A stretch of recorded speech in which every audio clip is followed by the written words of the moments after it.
Baik ibu-ibu, kita mulai saja ibu ya. Waktu sudah menunjukkan pukul jam 9.59. Tidak mengarasi semangat kita untuk tetap hadir di sini. Terima kasih pada ibu-ibu atas kehadirannya. Assalamualaikum warahmatullahi wabarakatuh. Waalaikumsalam warahmatullahi Alhamdulillahirabbil alamin wassalatu wassalamu ala asyrofil anbiya'i wal mursalin wa ala alihi wa ashabihi ajma'in. Puji syukur senantiasa kita panjatkan kepada Allah Subhanahu wa taala atas segala karunia, nikmat iman, nikmat Islam, nikmat sehat, nikmat bisa berkumpul bersama-sama bertauhid ini di majelis taklim kita yang kita cintai. Salawat dan salam kita haturkan kepada Nabi kita, junjungan kita, Nabi Muhammad SAW, beserta para sahabatnya, keluarganya, pengikutnya hingga akhir zaman. Ibu-ibu yang dirahmati Allah SWT, alhamdulillah sudah hadir tengah-tengah kita Ustaz Dr. Ibdan Syah yang sudah bersedia untuk mengisi kajian pada hari ini. Untuk membersamai kita, mari kita luruskan niat untuk menuntut ilmu. InsyaAllah mudah-mudahan yang kita mendapatkan catatan pahala yang terbaik di sisi Allah SWT. Terima kasih atas kehadiran ibu-ibu. Mari kita mulai dengan membaca basmalah. Bismillahirrahmanirrahim. Baca surat Al-Fatihah. A'udzu billahi minasyaitonir rajim. Bismillahirrahmanirrahim. Alhamdulillahirabbil alamin. Ar-Rahmanirrahim. Maliki yaumiddin. Iyyaka na'budu wa iyyaka nasta'in. Ihdinas siratal mustaqim. Siratal ladzina an'amta 'alaihim ghairil maghdubi 'alaihim waladdallin. Baiklah, untuk mempersingkat waktu kita dengarkan kajian pada hari ini. Kita pasang telinga kita, siapkan catatan yang terbaik. Apa dulu Ustaz? Assalamualaikum warahmatullahi wabarakatuh. Alhamdulillahirabbil alamin. Wassalatu wassalamu ala asyrafil anbiya'i wal mursalin wa ala alihi wa ashabihi ajma'in. Ibu sekalian rahmatan ya Allah. Pertama-tama kita bersyukur kepada Allah Subhanahu wa taala karena kita masih diberikan oleh Allah nikmatul hayah, nikmat kehidupan, nikmatul sihah, nikmat sehat, nikmatul farad, nikmat adanya keluang waktu yang kita gunakan berada di majelis ilmu. Majelis ilmu ini disebut juga dengan Raudhah minal jannah. Jadi taman surga. Di taman surga itu ada dua. Pertama adalah orang yang belajar dalam sebuah majelis, dan kemudian yang kedua orang yang berzikir dalam sebuah majelis, disebut dengan taman surga. Selawat dan salam kita aturkan buat junjungan kita Nabi Muhammad SAW. Tema yang kita bahas adalah mendekatkan diri kepada Allah agar kita menjadi orang yang beruntung. Sebetulnya Allah itu sudah menyatakan bahwasanya Dia dekat dengan hamba-Nya. Bahkan lebih dekat dari seseorang itu dari urat nadinya, saking dekatnya Allah dengan kita. Jadi kalau orang bertanya, maka Allah itu dekat kepada siapa saja sebetulnya. Tapi kedekatan yang kita harapkan adalah kedekatan yang membawa kepada keberuntungan, yang membawa kepada keselamatan. Kenapa kita beruntung dan kenapa kita selamat? Karena dekat kita kepada Allah ini menjadikan diri kita hamba Allah yang dicintai oleh Allah. Jadi bagaimana kita itu memposisikan memaksakan diri kita itu menjadi hamba Allah yang dekat tetapi dicintai oleh Allah. Orang kafir musyrik pun dekat juga dengan Allah. Maksudnya Allah itu dekat dengan mereka tapi tidak dicintai oleh Allah. Salah satu upaya kita lakukan agar menjadi hamba Allah yang dicintai oleh Allah itu melakukan suatu upaya disebut dengan mencari jalan yang bisa mendekatkan diri kita kepada Allah. Kita lihat dalam surah Al-Maidah ayat 35.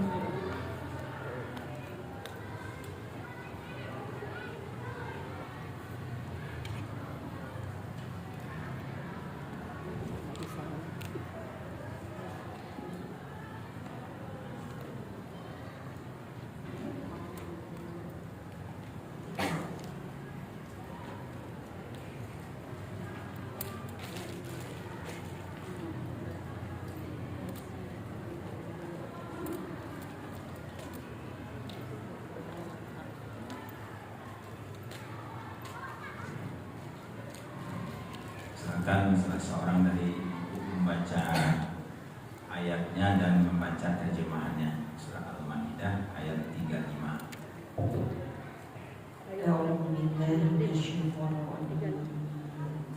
Ya ayyuhalladzina amanu taqullah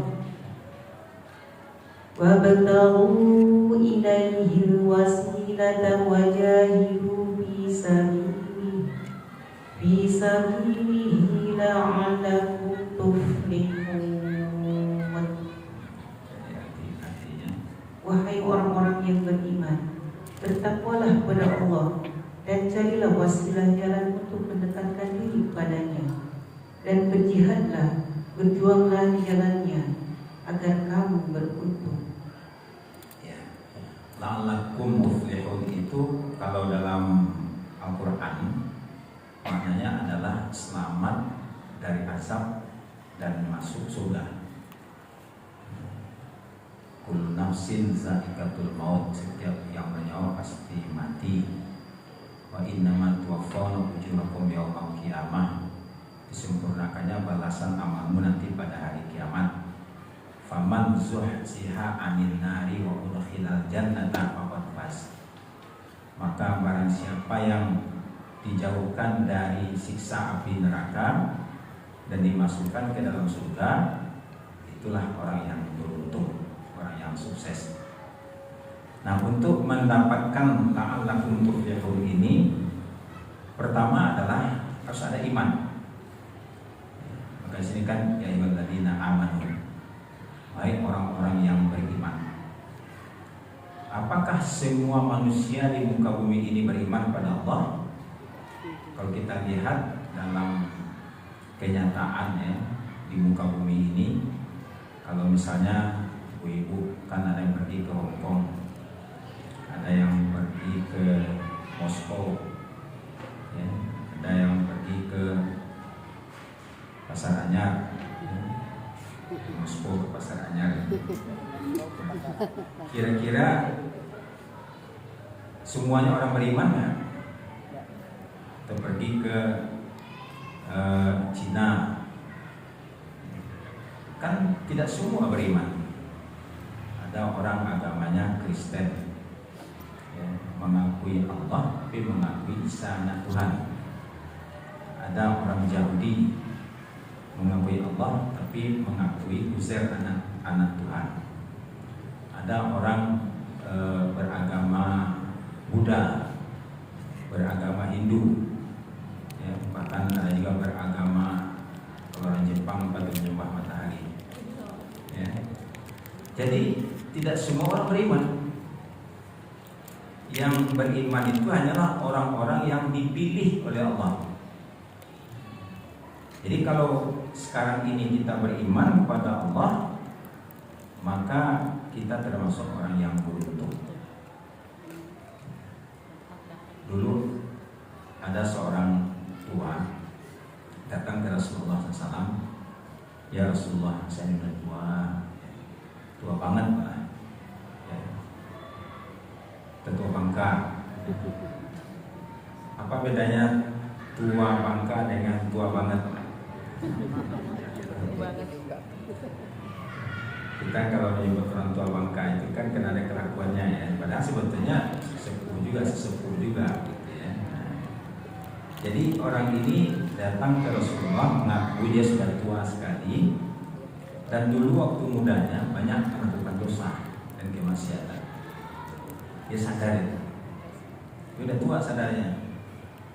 Nah pertanyaannya kepada Rasulullah SAW adalah, apakah aku ini masih bisa diampuni oleh Allah? Itu pertanyaannya. Nah jawab Rasul tidak menjawab langsung, tapi Rasul bertanya kepada orang itu, Atashhad an la ilaha illallah, apakah engkau bersaksi bahwa Tuhan tidak Tuhan selain Allah? Oh iya, asyhadu an la ilaha illallah wa annaka rasulullah, dan aku juga bersaksi engkau adalah utusan Allah.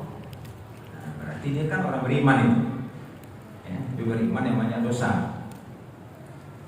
Kata Rasulullah, kalau begitu dosamu akan diampuni oleh Allah. Itulah kenapa orang yang beriman itu dikatakan sebagai orang yang beruntung. Sudahlah banyak dosanya, diampuni oleh Allah. Itu untungnya situ. Banyak amalnya, mulia nanti di sisi Allah, yang beruntung. Berdosa juga untung dapat ampunan, tidak berdosa pun juga untung dapat derajat yang mulia sisi Allah. Itu keberuntungan orang beriman. Di sini disuruh ya ayyuhalladzina amanu ittaqullah, bertakwalah kamu sekalian kepada Allah. Kan sering doa kita kan minta menjadi hamba Allah yang muttaqin ya.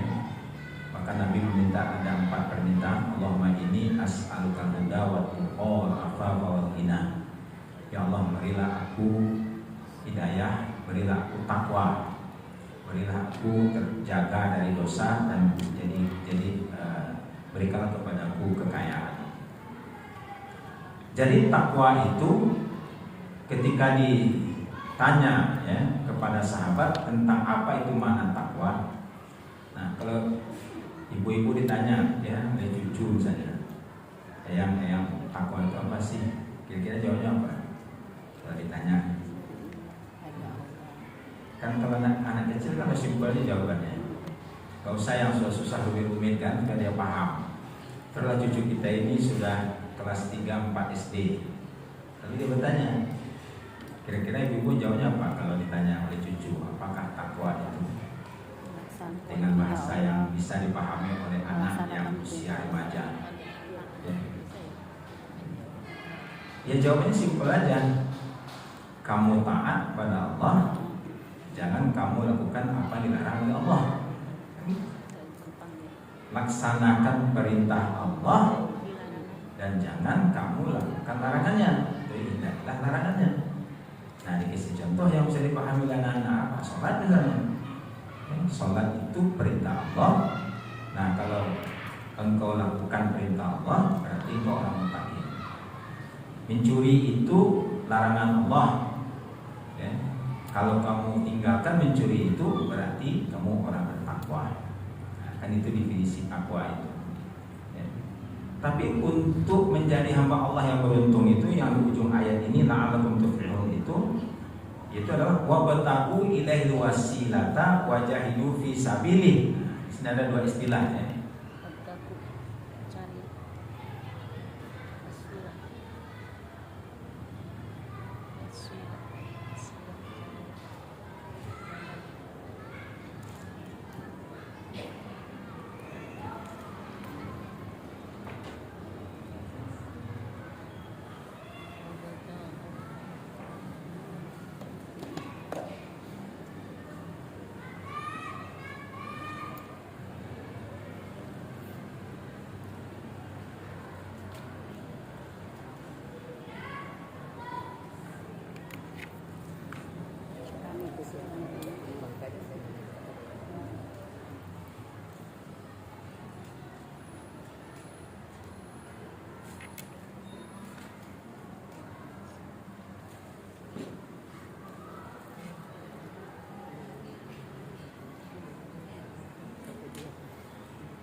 Di dalam ayat ini kan wabtagu ilaihil wasilah, carilah jalan, jalan agar kita ini menjadi orang yang beruntung. Dari situlah mungkin pernah kita dengar istilah tawassul, dari kata wasilah itu. Ya. Ibu-ibu tadi kesini naik bus atau naik mobil atau jalan kaki? Ya, karena kita naik bus dari mana? Kenapa? Dari Bandung, ya.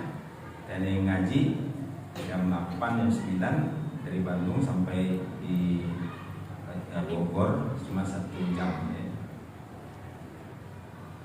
Jadi kendaraan ataupun kaki yang kita gunakan untuk ke majelis ilmu itu adalah wasilah namanya, ya, wasilah untuk mendapatkan ilmu. Jadi tujuannya ilmu itu. Tapi datang ke sini ini dengan jalan kaki, dengan motor, dengan mobil. Jadi motor, jalan kaki, sepeda itu namanya wasilah. Jadi bertawassul dengan apa? Dengan motor, dengan sepeda, dengan kaki untuk mendapatkan ilmu. Itu namanya tawassul. Jadi tawassul itu ada yang haram atau yang tidak boleh dilakukan, ada yang tawassul yang boleh. Jadi makanya kan tawassul itu hukumnya ada 2 tuh, ada yang haram, ada yang boleh, yang tidak haram. Ya. Tawassul yang dibolehkan pertama adalah berdoa tapi minta didoakan oleh orang lain. Kita berdoa itu kita yang berdoa, itu orang lain yang mendoakan kita. Ya. Dulu waktu di zaman Khalifah Umar bin Khattab, Rasulullah sudah meninggal. Jadi ketika itu setelah Rasul meninggal kan Abu Bakar, setelah Abu Bakar kan Umar jadi khalifah. Jadi pada musim haji, Khalifah Umar bin Khattab ini mencari rombongan dari Yaman, ya, dari kota Yaman, dari negeri Yaman. Yang dicarinya adalah seseorang yang bernama Uwais Al-Qarni. Al-Qarni itu nama kotanya, yang Qaran. Ya. Jadi kalau orang itu berasal dari kotanya, itu biasanya kadang-kadang disebut nama kotanya, ya. Al-Bogori, misalnya kan untuk orang Bogor. Karena ada Ustaz ada Al-Bogori, kalau Syekh dan Al-Bantani, ya. Kan ada Al-Fadani, Syekh Yasin Al-Fadani. Jadi ini Al-Qarni dari Quran. Ada nggak di antara saudara ini yang bernama Uwais Al-Qarni? Ini juga anak muda. Saya, ya Khalifah, ya Amirul Mukminin. Kamu punya orang tua ya? Nah, ini Umar ini sebetulnya ingin klarifikasi apakah yang dia maksudkan itu betul orangnya ini gitu. Ya dicek dulu, ditanya dulu. Ya, betulkah kamu punya orang tua? Ya, jawabnya betul. Ya, betul. Iya, saya punya orang tua. Kamu dulu pernah kena penyakit sopa, lalu sudah sembuh, tinggal hanya bekas seukuran dinar. Nah itu ya uang inilah, uang logam begitu. Tapi ini dinar dari emas. Oh iya katanya, kok tahu? Kira gitulah. Ya.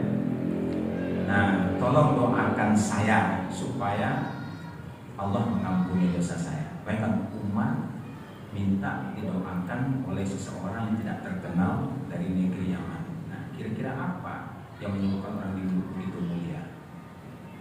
Ternyata Uwais Al-Qarni ini dia hidup zaman Nabi sebetulnya. Cuman ketika dia ingin pergi ke Madinah, dia harus meninggalkan ibunya. Nah, itu dia nggak mau. Ya. Makanya dia uruslah ibunya itu. Bahkan suatu saat ya, nah, mama mau pergi haji gitu. Ya. Gue berpikir nih, mana ibu saya mau pergi haji, pesawat nggak ada pesawat waktu itu. Terus dia nggak punya kendaraan, onta juga nggak punya, kata orang miskin.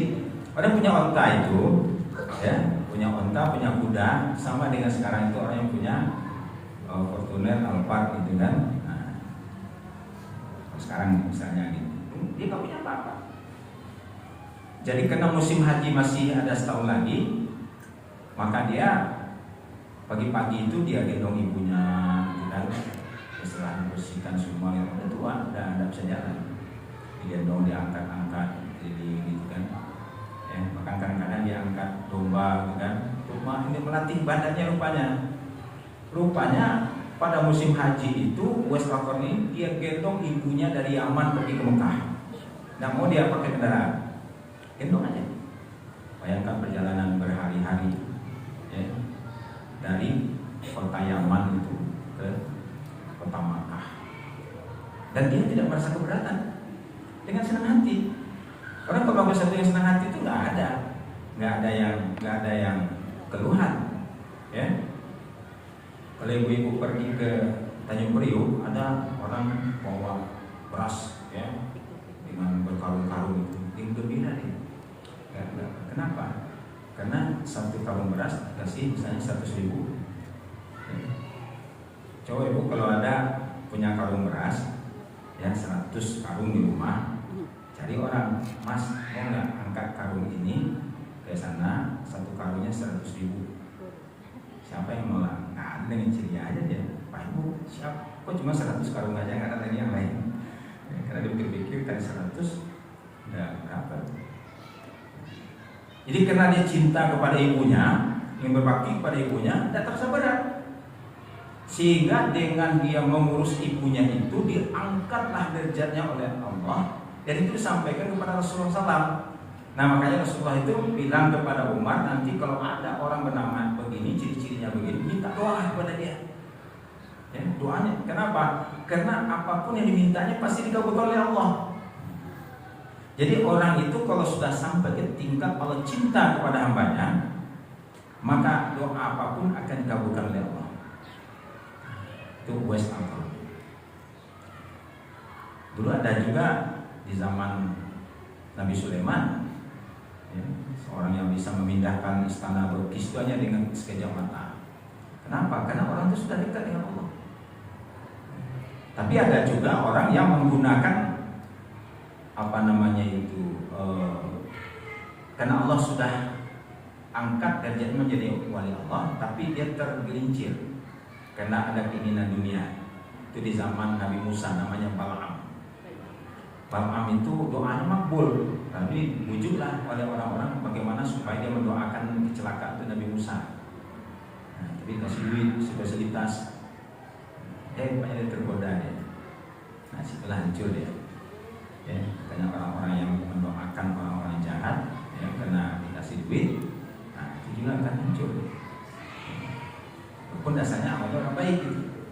Ya, justru itu karena dia orang baik, jadi masyarakat melihat dia orang baik, akan begitu kan, lalu kemudian dikasihlah sesuatu fasilitas supaya dia melakukan yang tidak baik. Itu kembali kita ke kisah Uwais Al-Qarni ini, itu namanya tawassul. Yang bertawasul dengan doa orang lain gitu. Orang lain kita minta mendoakan gitu kan, karena kesalehannya. Maka dibolehkan orang itu meminta doa kepada ulama-ulama yang soleh, ya, yang masih hidup. Yang tawasul yang dilarang itu adalah kalau orangnya sudah meninggal. Tapi masih ada pengecualian. Pengecualian siapa? Rasulullah SAW. Jadi kalau kita bertawasul dengan nama Nabi Muhammad, ya, kan kita sering kan bertawasul dengan Muhammad. Ya Rabbi bil Mustafa, nah, gitu kan? Ya Rabbi dengan Mustafa, maksudnya siapa itu Mustafa di sini? Bukan dokter Mustafa yang dulu pernah jadi dokter, ibu dulu pernah ada berobat ya, dokter Mustafa, bukan itu. Mustafa di sini Nabi Muhammad SAW. Terus apa keinginan kita? Ya Rabbi bil Mustafa, ya Allah dengan Nabi Muhammad Mustafa ini, apa yang ibu-ibu ingin kasih itu? Kalimatnya apa kira-kira? Nah, ingat, ya Rabbi bil Mustafa. Apa terjemahan maqasidana? Sampaikanlah maksud kami. Kita minta kepada Allah, bukan kepada Muhammad ya. Itu bukan minta kepada Muhammad, minta kepada Allah tapi melalui Nabi Muhammad. Itu namanya tawassul. Ya. Boleh nggak tuh? Boleh. Kenapa? Ya, karena dengan Nabi Muhammad. Ya. Walaupun sudah meninggal ataupun masih hidup. Karena ketika masih hidup pun ada juga. Jadi gini, suatu ketika ada orang buta datang ke Rasulullah, ya Rasulullah, saya ingin melihat. Sebetulnya kamu bagus begini, katanya. Enggak, saya ingin melihat. Lalu apa kata Rasulullah begitu? Baik, kamu sholat 2 rakaat. Nah, ini sholat hajat ya, kamu baguskan wudunya, kemudian sholat 2 rakaat. Lalu kemudian kamu baca doa ini. Apa doa dia kalau oleh Rasulullah pada orang ini? Allahumma inni atawajjahu ilaika binabiyyika. Ya Allah, aku menghadap kepada Engkau ya binabiyyika, Nabiur Rahmah. Nabi yang penuh dengan Nabi Muhammad. Nabi Muhammad itu masih hidup. Jadi artinya dengan Nabi Muhammad, walaupun beliau sudah meninggal pun kita masih boleh bertawassul dengan Nabi Muhammad. Seperti doa kita tadi, atau misalkan di minggu pernah baca sholawat begini, Allahumma salli ala sayyidina Muhammad salatan tunjina biha min jami'il ahwali wal afat. Pernah? Seperti itu. Allahumma salli ala sayyidina Muhammad salatan tunjina biha min jami'il ahwali wal afat. Bisa ditulis, Itu boleh. bisa ditulis. Jadi bertawassul dengan apa? Dengan sholawat Nabi. Ya, sholawat Nabi. Bahkan ada suatu sholawat ringan, singkat, ya, tapi dalam keterangan itu orang ini akan mendapatkan syafaat dari Rasulullah kalau membacanya, ya, setiap hari. Gimana? Oh, ibu diajarkan sholawat ini. Singkat, ya, nggak susah-susah. Ibu harus ditulis.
dulu Allahumma shalli ala sayyidina Muhammad wa ala ali sayyidina Muhammad, satu penggalannya.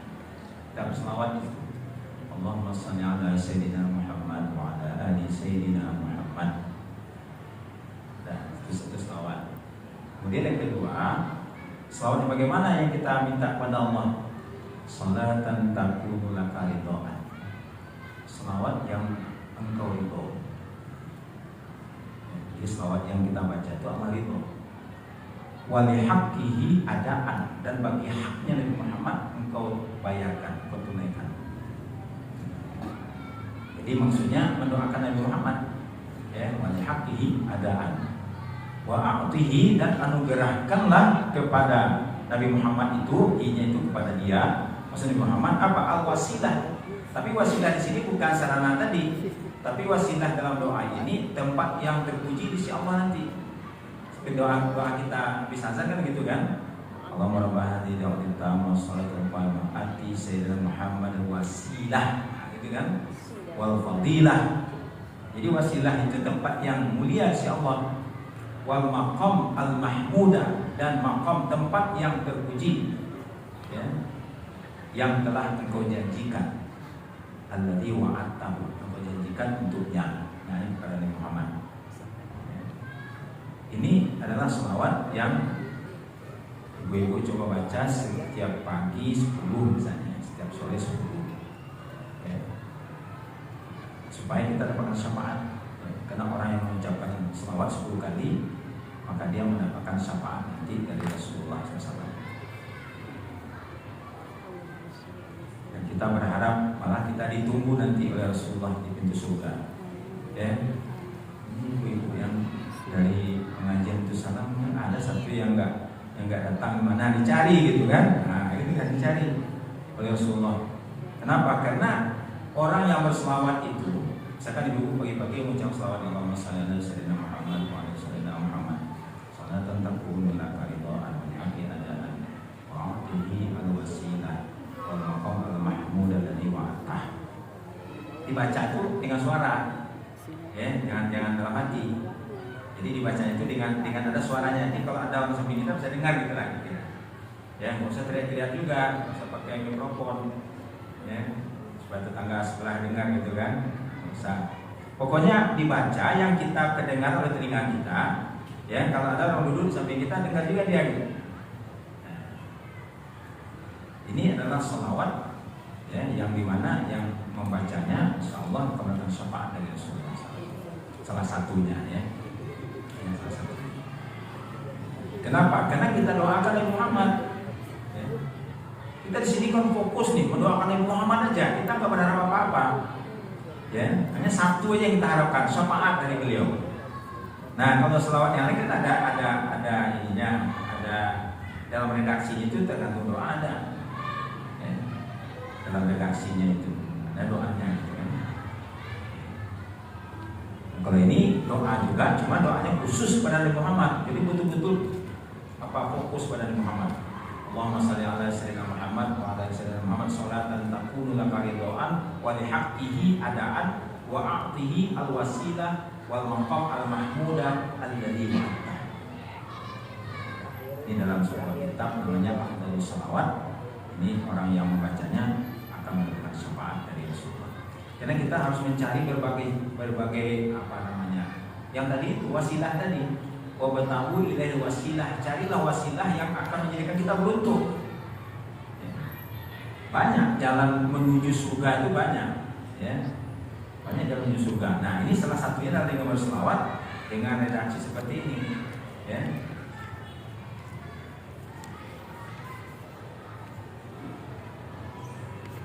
Jadi wabtahu ilaihi wasilah itu carilah sesuatu yang akan menghantarkan kita kepada, ya, keberuntungan tadi. Jadi dengan berselawat. Kemudian Rasulullah SAW, ya, diperintahkan oleh Allah untuk sholat tahajud. Kita lihat dalam surah Al-Muzammil.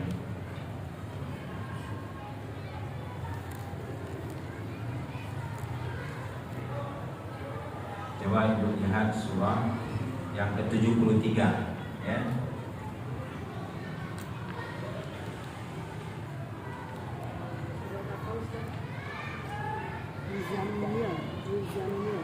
Surah Al-Muzammil.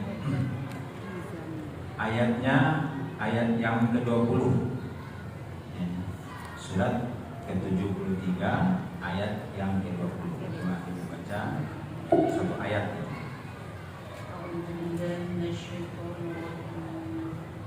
Inna rabbaka ya'lamu annaka taqumu adna min thuluthay al-layli wa nisfahu wa thuluthahu wa ta'ifatun minal ladina ma'ak wallahu yuqaddirul layla wan nahar alima an lam tuhsu fataba alaikum faqra'u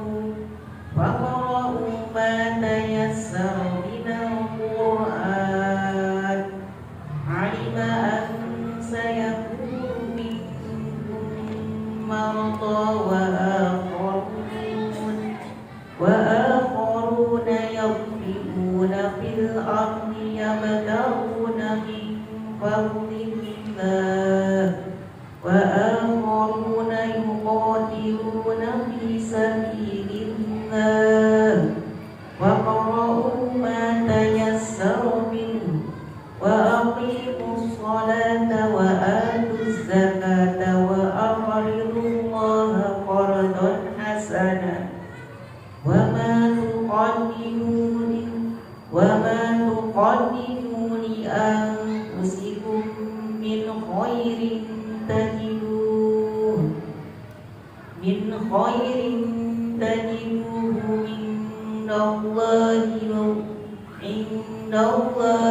wa khairan wa a'zama ajran wastaghfirullah innallaha ghafurur rahim. Sesungguhnya Tuhanmu mengetahui bahwa engkau Muhammad berdiri salat kurang dari 2/3 malam atau 1/2 malam atau 1/3 dari demikian pula segolongan dari orang-orang yang bersamamu. Allah menetapkan ukuran malam dan siang. Allah mengetahui bahwa kamu tidak dapat menentukan batas-batas waktu itu, maka Dia memberi keringanan kepadamu. Karena itu bacalah apa yang mudah bagimu dari Al-Quran. Dia mengetahui bahwa akan ada di antara kamu orang-orang yang sholat, yang sakit, dan yang lain berjalan di bumi mencari sebagian karunia Allah, dan yang lain berperang di jalan Allah. Maka bacalah apa yang mudah bagimu dari Al-Quran, dan laksanakanlah sholat, tunaikanlah zakat, dan berikanlah pinjaman kepada Allah, pinjaman yang baik. Kebaikan apa yang kamu perbuat untuk dirimu, niscaya kamu memperoleh balasannya di sisi Allah sebagai balasan yang paling baik dan yang paling besar pahalanya.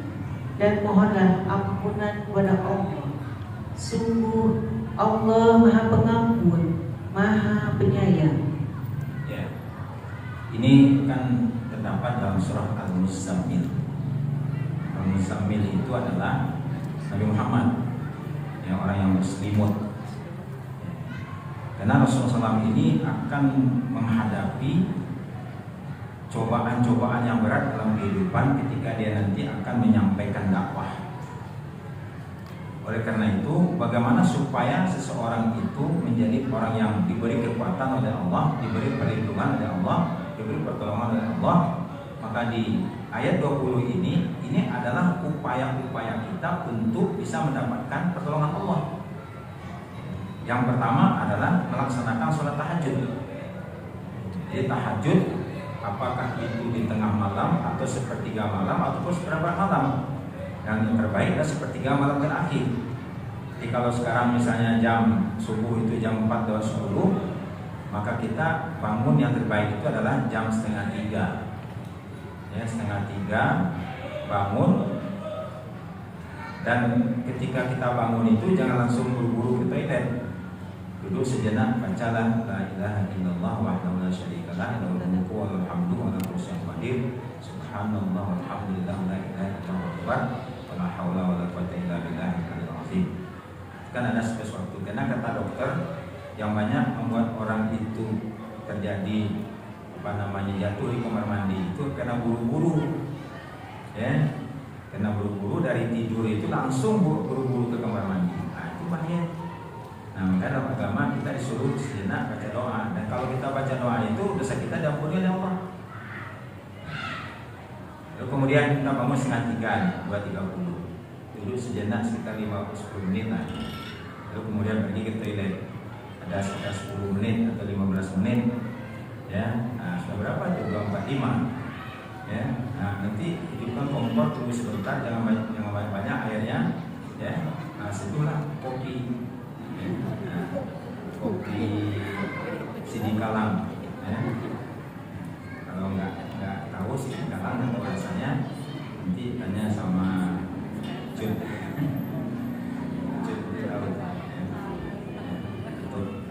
Gayo, ya. Karena kopi itu ternyata minuman para ulama, tapi tidak perlu gula, gitu aja. Kita kan pengen enak, gitu kan? Karena di balik yang pahit itu ternyata banyak obat, ya. Jadi kalau sudah dikasih manis, hilang obatnya, tinggal enaknya. Ya terserah lah, ya boleh kalau mau enaknya sekali kasih gula, kalau pengen sehatnya sekali nggak dikasih gula. Nah, setelah itu sholat 2 rakaat, ya, sholat 2 rakaat. Tambah lagi 2 rakaat, tambah lagi 2 rakaat, sampai 4 kali tambahnya, baru yang ketiga witir. Nah, ini berapa jumlahnya? 11. Cukup itu 1 jam, ya, mulai dari jam 3 sampai jam 4, 1 jam. Nah bisa itu namanya adalah bangun malam. Nah selang dalam bangun malam itu kan kita sholat kan nggak langsung sholat semua, pasti ada duduknya, pasti ada zikirnya. Disitulah bacalah Al-Quran yang paling mudah. Faqra'u ma tayassara minal Quran. Masih termudah. Ya, baca Qul huwallahu ahad, Qul huwallahul falaq, Qul binnas. Ya, yang mudah-mudah. Ya.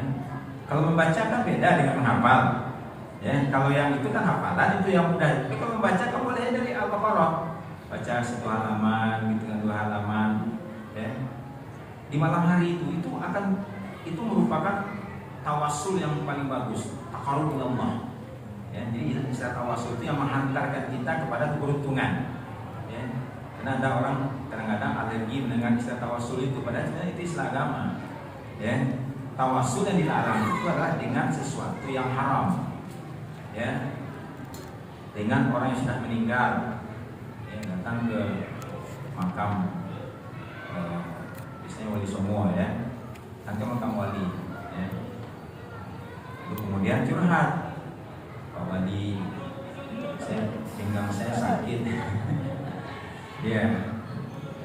Jadi kalau kita mengeluh kepada, ya, kuburan, nah itu tidak boleh.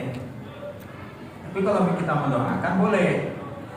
Bahkan yang bagi seorang anak salah satu kebaikannya kepada orang tua yang sudah meninggal adalah dia itu pergi ziarah kubur, ya, lalu mengucapkan salam, ya, assalamualaikum mama, papa, panggil apalah gitu kan orang tua kita, ya, itu dia senang itu dijawab itu, cuma kita nggak dengar aja jawabnya.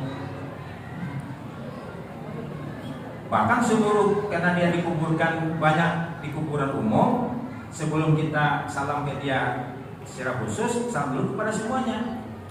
Assalamualaikum ya ahlal kubur. Kalau dapat maghrib. Jadi jawabnya nanti kan. Jadi ketika kita ziarah kubur itu kita duduk di arah kepalanya, kita baca Al-Fatihah. Boleh baca Quran di kuburan itu boleh, bukan haram, bukan dilarang, ada larangannya. Justru Nabi menyuruh. Ya, dalam hadis itu kalau ada orang meninggal jangan ditunda-tunda, ya segera kuburkan, nanti bacakan Al-Fatihah di kepalanya, bacakan 2 ayat di penghujung surah Al-Baqarah, amanah Rasul itu. Ya. Itu 2 surah yang mempunyai keutamaan. Nah, Artinya kalau 2 surah ini boleh, kita pengen lebih boleh aja. Cuman Nabi kan tidak mau memberi beban berat kepada kita. Kalau misalnya kata Rasulullah, nanti kalau ada orang meninggal bacakan Al-Quran 30 juz, baru selesai dikumpulkan hari hujan, gimana mau berlama-lama? Nah ini enggak, cuma apa dia baca, tidak bid'ah. Kalau ada orang yang mengatakan tidak ada dalilnya, berarti dia belum baca dalilnya, ya? Karena kitab hadis itu banyak, kitab hadis itu bukan hanya 1-2, ya. Jadi kalau orang mengatakan tidak ada dalilnya itu dia harus membaca dulu semua kitab hadis, setidaknya 6 kitab hadis, namanya Kutubus Sittah, Sahih Bukhari, Sahih Muslim, Sunan At-Tirmizi, Sunan Abu Daud, Sunan An-Nasa'i, Sunan Ibnu Majah, itu 6 tuh. Nanti ada lagi At-Tabarani, ada Imam Al-Baihaqi, ya, banyak kitab hadis. Sekarang ini kena media, ini kan orang dengan media itu ya mengungkapkan segala apa yang terasa oleh pikirannya, ya kadang-kadang kurang selektif, ya dalilnya masih sebetulnya dia yang belum menemukan dalil tapi sudah mengatakan tidak ada dalil. Nah itu jangan kali itu kan seringnya kita mendengar tidak ada doa setelah sholat, justru setelah sholat itu kita harus banyak berdoa. Nah tapi karena diviralkan itu orang awam kadang-kadang ya percaya juga. Sekarang ini kan media kita kan terbuka. Cuma kita ingatkan juga anak-anak kita jangan memposting yang sifatnya menggambarkan keangkuhan, kesombongan gitu kan. Kan ada anak muda yang menghina suku Sunda sekarang jadi ditangkap, ya, karena kesombongannya. Nggak boleh rasis itu anak-anak muda ini biasanya kan kena pengen apa namanya terkenal gitu kan, kena supaya dia membuka statusnya banyak, ini apa influencernya apa gitu, atau followernya apa istilahnya gitu kan. Nah itu kadang-kadang tidak terkontrol, ya kan baru-baru ini itu tidak apa-apa, bukan gibah juga ya, karena dia memang membuat ininya itu namanya respok. Nah, nanti kalau ibu-ibu buka di YouTube respok, nah keluar itu dia sudah ditangkap, ya. Ini supaya kita ini pelajaran kepada anak-anak kita. Nah begitu juga orang ya karena sudah ada di apa namanya itu ya di video dia di YouTube.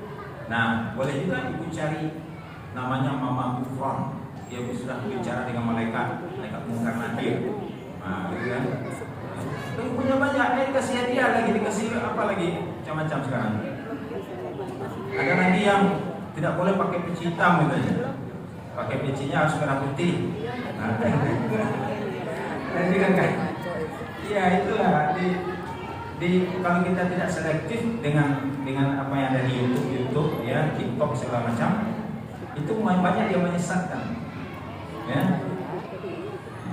Mana dia jamin karena akulah anda ini ada dengan aku seperti Tuhan, itu ngeri itu.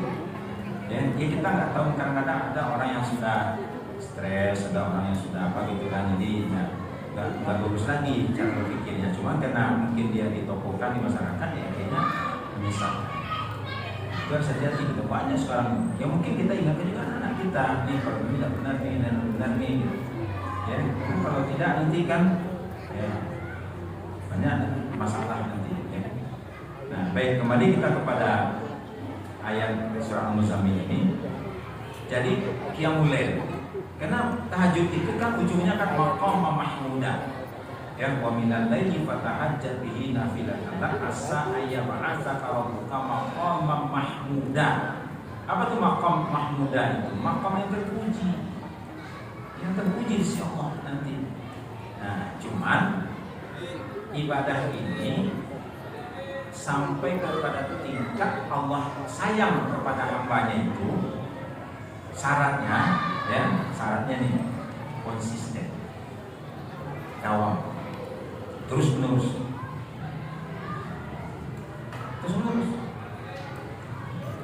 Obat juga kan menjadi obat bagi tubuh kita terus menerus.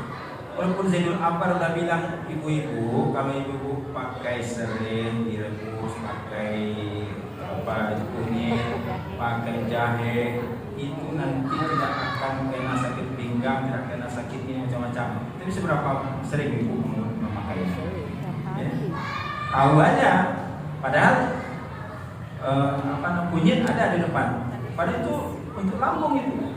Katanya, kata siapa? Sayyidul Akbar. Kalau mau tanya tentang khasiat-khasiat umbi-umbian, itu kepada Sayyidul Akbar nanya.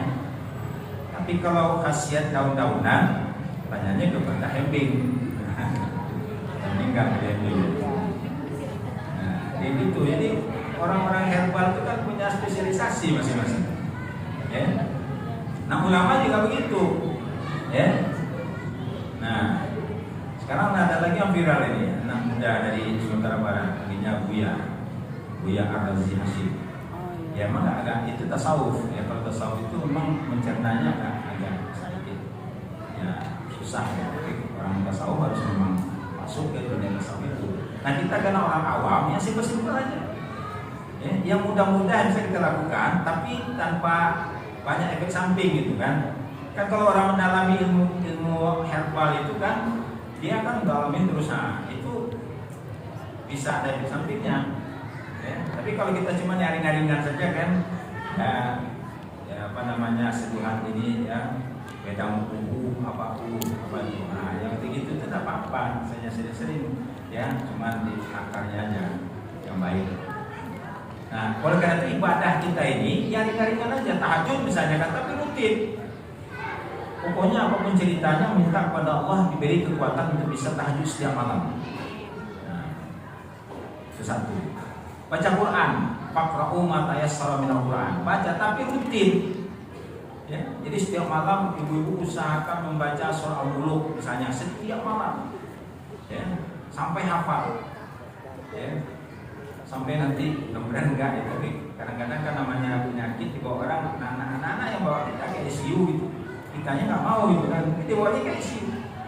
Nah, kita sudah punya modal ya, di ICU itu baca Al-Quran. Kalau seandainya tidak pulang-pulang lagi kan, ya udah kembalinya itu ke keadaan sobat timah gitu, ya sobat timah. Kan kita sebetulnya sekarang persiapan sebetulnya. Kalau umur 40, akan bersyukur ya, Rabbi auzi'ni an ashkura ni'mataka allati an'amta 'alayya wa 'ala walidayya wa ala samari ashabi zuriyati. Enggak apa-apa lah, umur 40 minta anak juga enggak apa-apa. Kalau udah 60 minta anak. Ya. Ibu masih minta anak kalau udah 60. Ya. Cucu lagi kan? Nah, itu. Ya, sudah lain gitu. Ya. Dikasih 40 itu bersyukur kita sampai 50. Nah, sampai 60. Nah, kalau udah 60 udah harus banyak persiapan. Ya, persiapan. Menghadap Allah. Kenapa? Datangin tiba-tiba aja. Ya, kadang-kadang nggak perlu sakit dulu. Ada. Ya, lagi ngopi-ngopi kan. Ada orang lagi jogging pagi. Ada orang lagi nyetir juga. Macam-macam. Nah, itu akan terjadi pada diri kita. Kalau soal rezeki udah aman lah. Ya, selama orang masih ada jual bubur ayam, aman itu. Ya. Tapi kalau bubur ayam udah nggak ada yang jual, ketoprak udah nggak habis juga katanya. Ini udah nggak digeprek juga, nggak ada yang tangkap, nggak ada juga, ada itu bersusah itu. Ini di Bogor ini negeri yang paling banyak kulinerinya. Ibu-ibu boleh jalan di Panduraya itu, ya sampai ke arah mau ke Sumarekon. Ya, kalau ibu pergi lurus itu kan, nanti belok kiri Sumarekon. Nah, itu ada di situ restoran Padang namanya Lapak Bundo. Ya, itu ikan kakapnya mantap dan murah.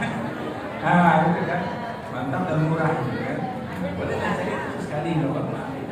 Ya, namanya Lapak Bundo. Cuman kalau datangnya agak siang habis. Nah, karena dia banyak orang dapat peserta itu. Saya pernah waktu itu di sebelah sana itu ibu-ibu satu rombongan ternyata dari Jakarta, sengaja dari situ. Kita dari Bogor baru tahu, kan mana tahu. Ya itulah. Jadi ibu sekalian, kembali kita kepada bagaimana kita mendekatkan diri kepada Allah yang membawa kepada keberuntungan itu. Caranya adalah ibadah dilakukan terus menerus. Ahabbul a'mal ilallahi adwamuha wa in qalla. Ini artinya diartikan lagi ya, jangan lupa. Ya. Allahumma shalli ala sayyidina Muhammad wa ala ali sayyidina Muhammad sholatan takunu laka ridhoan. Salat yang selawat, maksudnya selawat yang kau ridho ya Allah. Wa li haqqihi adaan, dan haknya Nabi Muhammad engkau tunaikan ya Allah. Wa a'tihi al-wasilah, dan berikanlah kepada Nabi Muhammad itu wasilah, tempat yang terpuji. Ya, wal maqam al mahmud, ya, makam yang tempat posisi yang mulia yang telah engkau janjikan. Jadi kesimpulan kita mendekatkan diri kepada Allah. Allah mendekat dengan kita ya, tapi kita ini yang mendekat kepada Allah sekarang supaya la'allakum tuflihun tadi. Itu mencari wasilah. Ya ayyuhalladzina amanu ittaqullah wa btaghu ilaihi wasilah. Ya, carilah wasilah. Untuk apa? La'allakum tuflihun, supaya kamu menjadi orang yang beruntung. Apa pengertian beruntung? Terhindar dari azab, masuk surga. Ya, ada juga orang masuk surga. Kalau Nabi Muhammad ini semuanya pasti masuk surga, pasti. Cuman masalahnya ada yang mampir dulu di neraka. Nah ini yang tidak kita inginkan. Sehari di neraka itu sama dengan 50.000 tahun di dunia. Bayangkan gitu. Ada riwayat, ada seseorang disiksa, ya, diletakkan di kakinya itu bara api, sampai dari kaki, lutut, perut sampai kepalanya mendidih kena panasnya. Ya, otaknya itu mendidih, tapi kan nggak mati. Kita nggak ada mati lagi nanti. Dia benar-benar merasakan azab itu. Lalu dia berpikir ini adalah azab yang paling berat. Ternyata itu paling ringan. Nah, gimana beratnya? Ya. Jadi ini kajian kita pada hari ini mencari wasilah. Nah, tawasul tadi mencari wasilah yang menghantarkan kita kepada ya keberuntungan tadi. Pertama, carilah dengan melalui salat tahajud, dengan baca Quran, ya. Kemudian nanti di sini juga ada nanti sholat, zakat, sedekah, ya. Nah kemudian meminta doa kepada orang soleh, ya. Ada nanti kawan kita pergi umroh misalnya, minta doa kepada tolong nanti di sana tolong doakan saya ya. Di waktu di tawaf misalnya di depan Ka'bah, nggak apa-apa. Kita minta doa kepada orang soleh, karena posisi orang ketika itu, ya mungkin saat itu dia soleh itu, doanya makbul itu. Nanti pas pulang lagi, nanti dia membuat kelakuan yang lama lagi itu urusan dia lagi. Yang penting ketika dia sudah di sana itu, dia berdoa kepada Allah kan. Nah nama kita disebutnya, dijawab oleh Allah, catat. Dan kemudian berbanyak selawat kepada Nabi Muhammad SAW. Karena selawat itu akan disampaikan oleh malaikat kepada Rasulullah, dan Rasulullah akan mencari ya umatnya yang banyak berselawat itu dicari nanti oleh Rasulullah. Itulah namanya syafaat. Nah salah satu di antara selawat yang banyak itu ini selawat untuk mendapatkan syafaat. Jadi keterangan dalam selawat ini orang membacanya akan mendapatkan syafaat dari Rasulullah SAW. Karena dia mendoakan Nabi untuk mendapatkan posisi yang mulia di Allah SWT. Baik ibu sekalian rahmatullah, inilah kajian kita pada hari ini. Kalau barangkali ada satu atau dua pertanyaan bisa. Baik ibu-ibu ada yang bertanya. Tapi sebentar Ustaz, mohon diulang kembali tadi doa yang Allahumma inni as'alukatullah Yang wa empat, huda untuk pemberian. ada 4 permohonan simpel. Allahumma inni as'alukal huda. 1. As'aluka itu artinya meminta. Ya, Allahumma inni as'alukal huda wal tuqa wal afafa wal ghina. Ghina itu maksudnya kaya. Ya, kaya itu maksudnya apa? Apa yang kita inginkan ada dananya. Ya, kita mau beli makan, beli apa, ada duitnya. Ibu-ibu mau pergi jalan-jalan keliling dunia gitu kan, ada duitnya. Itu namanya kaya. Ya, bukan orang yang punya uang triliun-triliunan yang simpan-simpan itu, bukan itu. Ya. Yang 4. Baik.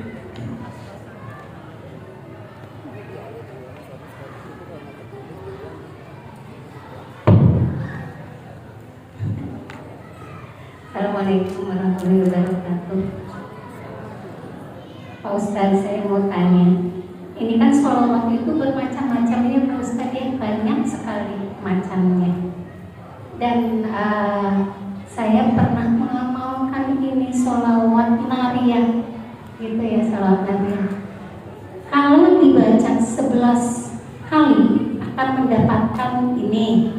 Kalau dibaca 20 sampai 100 itu akan mendapatkan apa gitu dalam salawat itu. Apakah benar Pak Ustadz seperti itu? Dan yang kedua, ini kan salawat itu mendoakan Nabi ya Ustadz ya, berikanlah wasilah kepada Rasulullah. Itu jadi pertanyaan saya, maaf kalau saya salah. Rasulullah itu kan udah dijamin masuk surga ya, tapi kenapa masih kita bersalawat terus menerus dan akan mendapatkan syafaatnya dari Rasulullah itu Pak Ustadz. Assalamualaikum warahmatullahi wabarakatuh. Ya, pertanyaan yang terakhir ya, kenapa kita harus berselawat juga? Karena diperintahkan oleh Allah orang beriman itu berselawat. Innallaha wa malaikatahu yusholluna 'alan nabi ya ayyuhalladzina amanu shallu 'alaihi wa sallimu taslima. Perintah. Ya, jadi kalau kita berselawat maknanya melaksanakan perintah. Ya, nggak salah. Nah, lalu kemudian Nabi pernah wajahnya cerah, kayak girang banget gitu. Orang kalau dapat sesuatu yang menggembirakan di wajahnya terbayang. Ya, seorang istri tiba-tiba kata suaminya, "Mama, ini uang 1M." Kira-kira gimana wajah istri? Iya, 1M gitu kan bayangkan. Langsung nampak sama anaknya, "Mama, kenapa wajah mama kok cerah banget?" Nah, kira-kira gimana? Di tempat uang. Ini Rasulullah itu begitu. Jadi karena dia gembira itu ditanya oleh sahabat, "Ya Rasulullah, ada apa dengan engkau? Kok gembira banget? Ya, senang banget."